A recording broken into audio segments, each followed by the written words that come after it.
Kenapa gasnya bisa nggak ada? Karena ternyata ini ada hubungannya dengan perang Rusia dan Ukraina. Nah teman-teman, sebelum ada perang Rusia dengan Ukraina, teman-teman harus tahu dulu. Eropa zaman dulu ketika masih damai, mereka itu impor gasnya itu dari Rusia.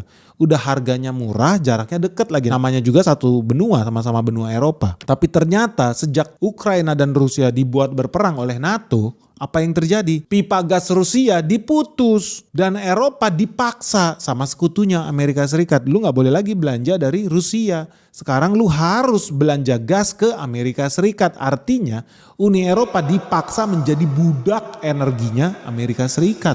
Bayangkan tadinya mereka bisa belanja gas murah. Hampir 50% gas Eropa itu belinya dari Rusia. Tapi karena Rusia dan Ukraina berperang dan Amerika itu pengen banget mengkerdilkan Rusia, dia memaksa Uni Eropa buat stop belanja dari Rusia. Sekarang lu harus belanja dari negeri Paman Sam, guys. Jadi sejak perang Ukraina-Rusia udah resmi, kebutuhan gas Eropa pindah ke Amerika Serikat. Dan data menunjukkan bahwa memang negara Uni Eropa udah sepakat nih buat membeli gas dari Amerika Serikat. Nilainya setara 750 miliar dolar alias setara 12.600 triliun rupiah. Dan ini deal ini berlaku sampai tahun 2028.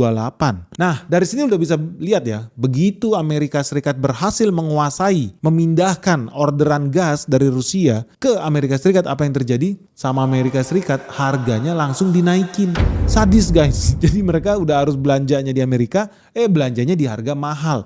Di sini lu bisa melihat bahwa gas bukan lagi dianggap sebagai energi, tapi gas udah dianggap sebagai senjata geopolitik. Penting makanya buat teman-teman Indonesia bisa swasembada energi. Kenapa? Karena ternyata apa yang gue bilang dari 2 tahun lalu menjadi kenyataan. Begitu kontrak gas itu digeser dari Rusia ke Amerika Serikat, apa yang terjadi? Harga gas di Eropa langsung meloncat tinggi. Bahkan kalau kita lihat harga gas ya menurut indeks DTT, Dutch Title Transfer Facility, di situ harga gas itu udah naik ke 42 euro guys. Ini angka tertinggi loh guys dalam 10 bulan terakhir. Jadi memang betul-betul Eropa ini diperas habis-habisan nih. Nah kenapa mereka bisa diperas habis-habisan? Karena Amerika Serikat juga udah ngelihat bahwa cadangan gasnya Uni Eropa itu berada di titik terendah juga guys. Cadangan gas mereka itu cuma ada sekitar 43%, not even 50%. Jadi banyak kilang-kilang di sana itu kosong.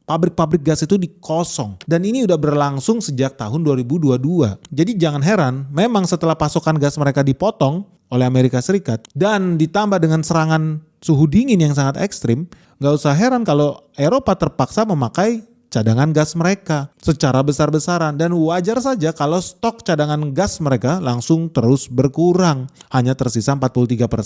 Dan ini adalah level terendah guys sepanjang sejarah Uni Eropa. Dan ingat ya, 43% itu rata-rata di Uni Eropa. Kalau kita divide by country itu lebih ekstrim lagi. Negara tempat gua dulu tinggal, Belanda, lu tahu cadangan gasnya itu cuman sekitar 23%. Sadis ini guys. Dia dalam hitungan nggak nyampe 6 bulan udah pasti kolaps nih negara kalau nggak dapat supply baru nih. Bahkan negara yang lebih besar dari Belanda ya kayak Jerman, itu cadangan gasnya itu cuman tersisa 30% lagi guys. Jadi lu bisa bayangin ya, tangki-tangki penyimpanan gas ini 70% kosong. Isinya tinggal 30% di negara Jerman. Di negara Prancis tinggal 29%. Di negara Belanda cuman sisa 23%. Ngeri guys.